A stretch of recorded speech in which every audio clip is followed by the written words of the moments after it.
Agora vamos analisar o movimento vertical no vácuo. Nós utilizamos análise no vácuo, pois a presença de ar, ela cria uma certa resistência ao movimento, que é o que nós chamamos de força de arrasto. Ou seja, para simplificar nossos cálculos, nós começamos a analisar o movimento ele no vácuo.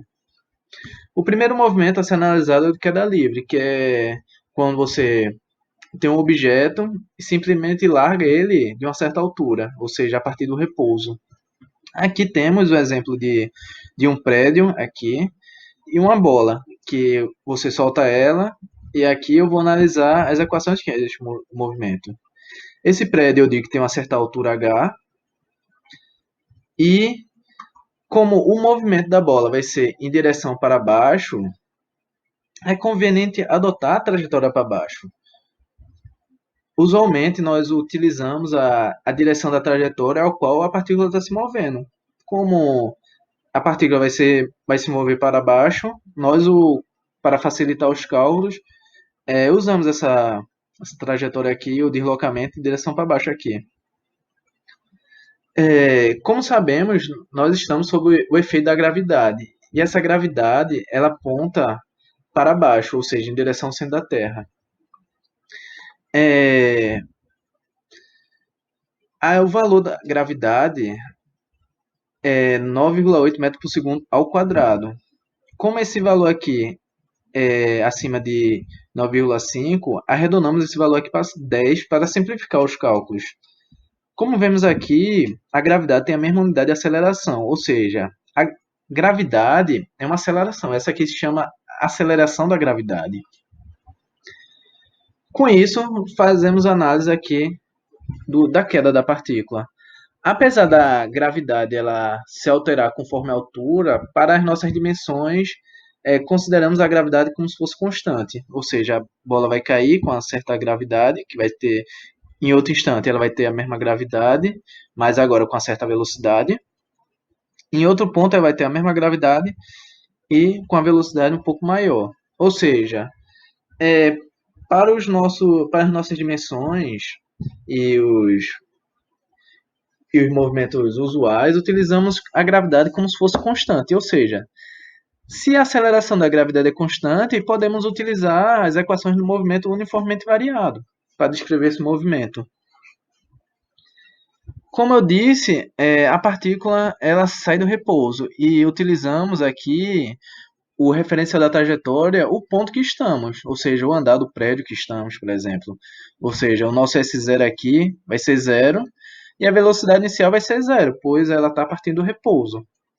Ou seja, aplicando essas condições aqui nessas equações, vão ter novas equações. A velocidade em um instante de queda aqui, ou seja, a velocidade quando ele atinge aqui o solo, vai ser dado pela gravidade vezes o tempo que ele dura para cair essa altura aqui. Que no caso eu digo que é a altura do prédio. Por essa equação aqui, a posição inicial simplesmente vai ser essa altura aqui, h, eu digo que é h. A posição inicial, como estou dizendo que o referencial é a altura que está sendo lançada a partícula, que está sendo abandonada a partícula, eu digo que é zero. A velocidade inicial da partícula é zero, porque ela sai do repouso, ou seja, vai ficar simplesmente a sobre 2t ao quadrado. O a é a aceleração da gravidade, ou seja, substituir aqui vai ficar simplesmente a gravidade sobre 2 vezes o tempo de queda ao quadrado, onde esse tempo de queda é o tempo que ele demora para cair do ponto que eu estou até o chão. E usando a equação de Torricelli, vai ficar essa equação aqui, que aqui é a velocidade que ele atinge o solo, aqui é a velocidade inicial, como eu disse, saiu do repouso, vai ser zero. O A eu substituo aqui pela aceleração da gravidade, e o ΔS vai ser simplesmente a altura do prédio, ou seja, esse vai ser a descrição do movimento para ele atingir o solo. Se tem um prédio H aqui, vai ser essa aqui. Ou seja, a velocidade final ao quadrado vai ser igual a 2 vezes a aceleração da gravidade vezes a altura do prédio. Quem estudou esse movimento foi Galileu Galilei, onde ele relacionou cada altura a um certo tempo. podemos tomar, por exemplo, tempo de queda como o tempo até atingir essa altura aqui, assim por diante. Ou seja, Galileu, ele, ele, apesar de ter feito essas análises matematicamente, mas ele mostrou experimentalmente que esses resultados estavam coerentes. Quando ele jogou uma bala de canhão e mostrou para os cientistas da época que esse movimento estava coerente, que essas equações obedeciam à realidade. Ele jogou, aqui eu estou utilizando uma bola, e ele disse que há um certo tempo ao qual ele utilizava para marcar o tempo, ele utilizava a sua pulsação. Ou seja, por um certo tempo ele mediu a altura e viu que era relacionado a uma certa altura aqui, que eu digo aqui H1. Ele fez, mesmo tempo que ele caiu, ele marcou outro tempo aqui, que era relacionado a outra altura aqui, que era relacionado à altura que ele está aqui até aqui. E quando ele marcou outro tempo, estava relacionado a outra altura aqui. Com isso, ele viu que, pelas equações que ele obteve, H1 estava relacionado à gravidade dividido por 2 ao tempo que caiu essa certa altura. Quando ele marcou outro tempo, ele viu que estava relacionada a outra altura aqui, o qual ele relacionou com essa equação aqui. Onde aqui vai ficar duas vezes o tempo de queda, porque ele esperou duas vezes o tempo que ele tinha obtido para a primeira queda. E simplificando aqui, como vemos aqui, 2 elevado ao quadrado vai ficar 4. Como vemos, esse termo aqui é igual a esse H1. Ou seja, a segunda altura vai ser o dobro, vai ser 4 vezes a primeira altura. Ou seja, ele viu que, como aqui tinha 2, vai ficar 2 ao quadrado aqui, ele é relacionado com o tempo ao quadrado, esse tempo que ele pegou para medir. Ou seja, ele viu que a altura ela varia com o valor do tempo ao quadrado. E aí, analisando aqui a Torre de Pisa, sabemos que a altura desse ponto aqui, que é jogado uma partícula, é 45 metros. Utilizamos a equação do tempo de queda aqui relacionada com a altura. Aqui, a gravidade dividida por 2 vezes o tempo de queda ao quadrado é igual à altura. A altura sabemos que é 45 metros, porque estão tudo na mesma unidade, então não precisamos se preocupar com unidades. A gravidade dividido por 2, a gravidade eu disse que era 10, dividido por 2 dá 5, e o tempo de queda vai ser o tempo de queda ao quadrado. Ou seja, 45 dividido para 5 vai ser 9, ou seja, o tempo de queda ao quadrado vai ser igual a 9. Como não consideramos aqui os valores negativos, vamos considerar apenas o positivo, pois aqui o tempo, nós estamos partindo do tempo zero. Ou seja, aqui o valor vai ser de 3 segundos. Ou seja, para essa bola cair a essa altura vai ser 3 segundos apenas aqui, para ele cair esses 45 metros. Assim, podemos também, a partir dessa equação aqui do movimento de queda livre, podemos calcular também a velocidade. Por essa equação aqui, a velocidade ao quadrado é igual a 2 vezes a aceleração da gravidade vezes a altura. A velocidade ao quadrado vai ser igual a 2 vezes a aceleração da gravidade, disse que era 10, ou seja, esse valor aqui vai ser 20, e a altura vai ser 45, ou seja, a velocidade ao quadrado vai ser igual a 900. Tirando a raiz desse 900, vai ser simplesmente 30 metros por segundo, que esses foram os valores que Galileu encontrou na época. Um fato interessante aqui, que podemos ver que, contrariando os preceitos de Aristóteles, que antes de Galileu, se acreditava que o tempo que uma partícula demorava para cair dependia da sua massa. Ou seja, Galileu, isso foi revolucionário para a época. Galileu mostrou matematicamente e experimentalmente que o tempo que um objeto demorava para cair não dependia da sua massa, como Aristóteles pensava. Simplesmente dependia apenas da altura e simplesmente dependia da altura ao qual você está deixando cair esse objeto. No caso, na época, ele utilizou uma bala de canhão e uma bala normal, com massas completamente diferentes, e ele mostrou que as duas caíam exatamente com o mesmo tempo e com a mesma velocidade. Ou seja, não dependia do valor da massa. E isso foi por isso que Galileu até hoje é considerado um gênio. Ele foi que abriu as portas para a física que temos hoje. Agora eu vou analisar o lançamento vertical para cima. Antes de fazer análise matemática, eu vou passar um vídeo aqui de como ocorre esse movimento. Como foi visto no vídeo, é o lançamento de uma bola para cima. O que ocorre no movimento é ele joga a bola para cima, a bola sai com uma certa velocidade, e devido à gravidade sendo sentido para baixo, a bola vai começando a perder velocidade até chegar a uma certa altura que ela para. E nessa parte que ela para, ela muda de sentido e vai para baixo, no sentido para, no sentido para baixo. E devido à gravidade, ela começa a ganhar velocidade. Ou seja, esse é como se comporta o lançamento vertical para cima. Agora vamos fazer a análise matemática desse movimento. Aqui está uma foto do início do movimento. Ele, como eu falei, ele joga a bola para cima, ou seja, tem uma certa velocidade inicial. Como o movimento é para cima, é conveniente adotar a trajetória para cima, porque o movimento começa para cima. A gente adota a trajetória para cima, ou seja, o deslocamento para cima, e consideramos o zero como a mão aqui do cara aqui que ele está jogando. Como sabemos, a gravidade vai ser para baixo, ou seja, como a gravidade está em sentido oposto ao do deslocamento, a gravidade aqui vai ter sinal negativo, ou seja, vai ser menor que zero devido à adoção da nossa trajetória. Ou seja, as equações do movimento uniformemente variado vai ficar dessa forma, onde colocamos um menos aqui para dizer que a gravidade está no sentido oposto ao movimento aqui, ó. Aqui vai ficar menos a gravidade vezes o tempo, aqui menos também, e aqui também menos. Todo lugar que vai tiver a gravidade, colocamos um sinal de menos, por causa da trajetória.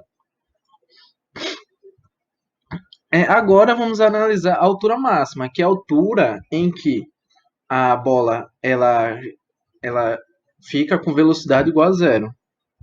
Que é essa aqui a altura aqui. A altura máxima que é até quando a bola vai devido a essa velocidade inicial. Chamamos essa altura de altura máxima. Aqui eu mostro aqui que a velocidade é zero, porque ela para e inverte sentido. Quando vocês ouvirem inversão de sentido, é isso, que a velocidade ela zera nesse ponto. Porque para você inverter, a sua velocidade tem que zerar para você ir no outro sentido. Ou seja, ela estava indo aqui de baixo para cima, aí aqui ela zera e depois ela vai de cima para baixo. Usando a equação de Torricelli, vai ficar dessa forma aqui. Essa aqui é a equação de Torricelli com a gravidade aqui como consideramos nossa trajetória para cima, a gravidade para baixo, vai ficar dessa forma aqui, com o sinal de menos aqui. Como eu disse, a velocidade final vai ser zero. A bola ela para aqui na altura máxima. Aí vai ficar a velocidade inicial ao quadrado menos duas vezes a aceleração da gravidade. E o ΔS aqui é o valor da altura máxima, que é o valor da mão até quando ela para. Assim, simplificando essa equação aqui, rearrumando, passando esse h para o lado esquerdo e dividindo por 2g aqui, vai ficar essa equação aqui. Ou seja, a altura máxima de um lançamento para cima, vertical para cima, fica dessa forma. A altura máxima é igual a velocidade inicial ao quadrado sobre 2 aceleração da gravidade aqui. Também podemos achar o tempo de subida, o tempo que demora para essa partícula atingir essa altura aqui, você dando uma velocidade inicial. Aqui, como eu disse, a velocidade final é zero. A velocidade inicial é a velocidade que ele dá no lançamento da partícula, menos aceleração e gravidade. E esse tempo, o tempo eu digo que é o tempo até atingir essa altura máxima aqui, eu digo que é o tempo de subida. Ou seja, o tempo de subida vai ser simplesmente a velocidade inicial dividido pela aceleração da gravidade. Ou seja, o tempo para uma bola subir ou uma bala, o que você jogar para cima, vai ser dado pela velocidade que esse objeto tem no início, dividido pela aceleração da gravidade. Agora vamos analisar o movimento quando ele cai. Primeiro nós analisamos quando ele sobe, aqui, a bola vai estar com uma certa velocidade inicial, vai atingir uma certa altura, aí vai chegar a uma velocidade zero aqui, onde a gravidade vai estar sempre apontando para baixo. Aí aqui, como eu disse, aqui eu digo que é outro movimento, entendeu? Eu digo o movimento para cima e aqui eu digo, uso as equações de novo, só que para fazer outro movimento. Digo que aqui a velocidade inicial, nesse caso aqui, vai ser zero e ele vai ter uma altura máxima, que vai ser até chegar a mão da pessoa de volta, ou até o seu referencial. E a bola vai chegar com uma certa velocidade. Assim, isso aqui é semelhante, como vocês podem ver, ao movimento de queda livre. Isso aqui é uma queda livre. A velocidade inicial é zero, ele chega com uma certa velocidade, sob a aceleração da gravidade, sob a ação da gravidade. Ou seja, como nesse movimento aqui, vemos que a bola vai estar caindo, ou seja, no mesmo sentido da gravidade, podemos usar as equações da queda livre. Ou seja, na queda, usando a equação Torricelli de queda livre, vai ficar aqui, porque eu digo que aqui, como tem a mesma direção do movimento a gravidade vai ser positiva aqui. O ΔS eu digo que vai ser a altura máxima, que vai ser o deslocamento. Da mesma forma da queda livre, ou seja, velocidade final ao quadrado vai ser igual a velocidade inicial ao quadrado, que vai ser igual a zero, como eu disse aqui, duas vezes a aceleração da gravidade vezes a altura máxima. A altura máxima, tanto para queda quanto para subida é a mesma. Tipo, até chegar na mão da pessoa. Ou seja, a mesma quantidade que ele sobe é a mesma quantidade que ele desce. Ou seja, eu pego esse valor aqui, só que dizendo que essa velocidade inicial aqui seria a velocidade inicial de subida. Ou seja, vai ficar dessa forma a equação aqui, substituindo aqui velocidade final ao quadrado, essa equação aqui vai ficar duas vezes aceleração da gravidade, vezes a velocidade inicial ao quadrado de subida, que vai ser essa velocidade aqui que ele deu, sobre duas vezes a aceleração da gravidade. Cortamos essa aceleração da gravidade com essa aqui, porque como podemos ver, dá para cortar, que é igual aqui. Ou seja, a partir disso, vemos que a velocidade que ele chega aqui, quando ele volta para a mão do homem aí, vai ser a mesma velocidade que ele lançou a bola. Ou seja, se você lança uma bola com uma certa velocidade, ela vai chegar com a mesma velocidade que você lançou. Isso pode ser notado matematicamente. Aqui, ó, devido a essa equação aqui. Ou seja, a velocidade que vai descer é a mesma velocidade que subiu. Com isso, podemos achar também o tempo que demora para cair. Ou seja, isso aqui tomamos como um movimento de queda livre. Como eu disse, tomamos a velocidade inicial como zero. E a velocidade final, como eu disse, é a velocidade de subida. Ou seja, vai ser simplesmente o tempo de queda vai ser a velocidade inicial de subida dividido pela gravidade. E como vemos, é a mesma equação dessa aqui.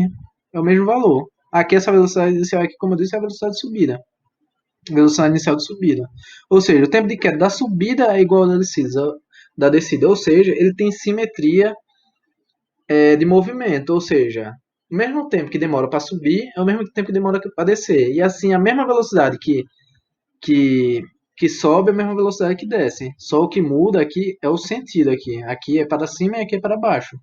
Mas ele tem simetria de movimento. Com isso, analisamos o lançamento vertical para cima. Agora, vamos analisar o movimento vertical para baixo. Da mesma forma, tomamos o exemplo como se fosse você do alto de um prédio e você jogando uma partícula, só que ao invés de ser queda livre, você dá uma certa velocidade inicial. Ou seja, como o movimento vai ter uma trajetória para baixo, a velocidade vai ser para baixo, inicial, é conveniente adotar a trajetória para baixo, porque esse movimento vai ser para baixo. E a gravidade vai ser para baixo, ou seja, no mesmo sentido da trajetória, ou seja, essa gravidade aqui vai ter sinal positivo, que vai dar simplesmente as equações de movimento uniformemente variado, que é que foi o movimento que demos na última aula. Ou seja, lançamento vertical para baixo, usamos as mesmas equações do movimento uniformemente variado, só que substituindo aceleração pela aceleração da gravidade. Agora, como eu falei anteriormente,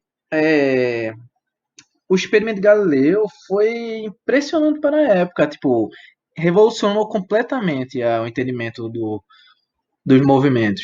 Pois anteriormente, como eu falei, era dito que, devido a Aristóteles, que não importava a massa do objeto. Não, devido a Aristóteles falava que dependia da massa o tempo de queda. Ou seja, a velocidade que um objeto chegava no fim, em uma queda dependia do tamanho da massa. E devido aos estudos de Galileu, ele mostrou experimentalmente que não dependia da massa do objeto. Ou seja, você pode ter uma bola de boliche e uma pena.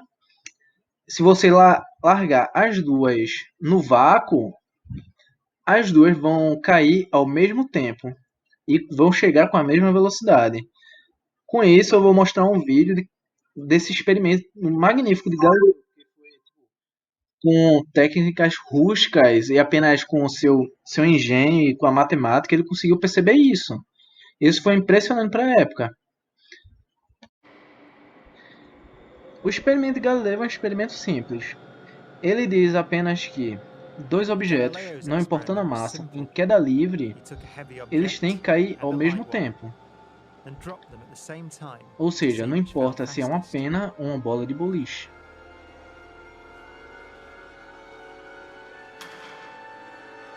No caso, essa primeira demonstração do experimento não deu certo, pois, como eu falei no início da aula, a presença do ar ela altera o movimento e cria uma força contrária ao movimento, devido à força de arrasto. Assim como na piscina você tem dificuldade de se mover devido à presença da água, vocês podem não acreditar, mas o ar ele se comporta do mesmo jeito. O ar é um fluido como a água de uma piscina ou do mar. Ele vai resistir ao seu movimento. E é por causa dessa resistência do ar que nós podemos voar, por exemplo, de avião, entendeu? Com isso, nós entendemos o que aconteceu.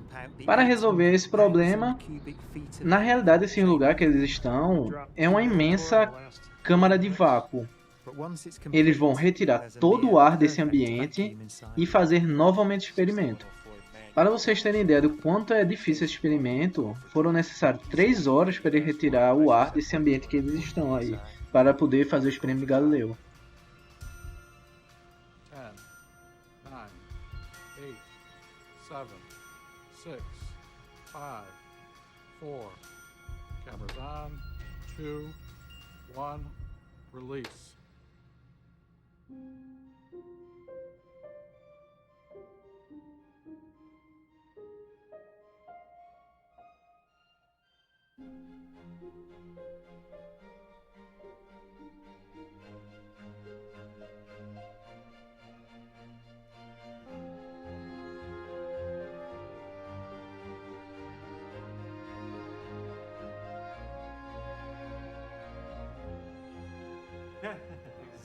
Exactly.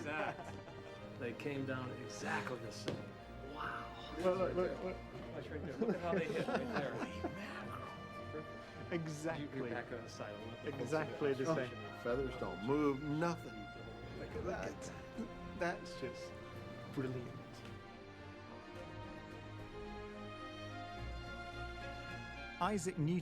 E foi a partir desses experimentos de Galileu que Newton ele conseguiu elaborar sua teoria da gravitação universal. Por isso é que ele diz que se ele conseguiu enxergar adiante foi porque ele estava sobre o ombro de gigantes.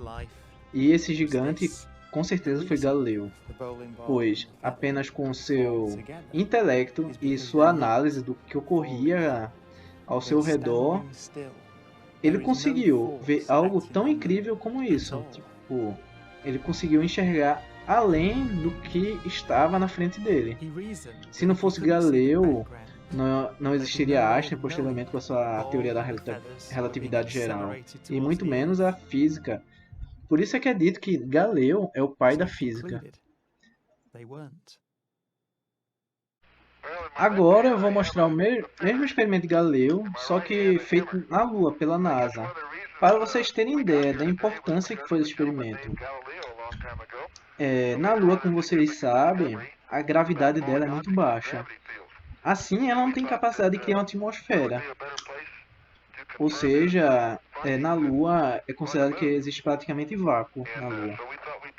Aqui nesse vídeo, eles seguram um martelo e uma pena, e vocês veem que eles vão cair ao mesmo tempo também.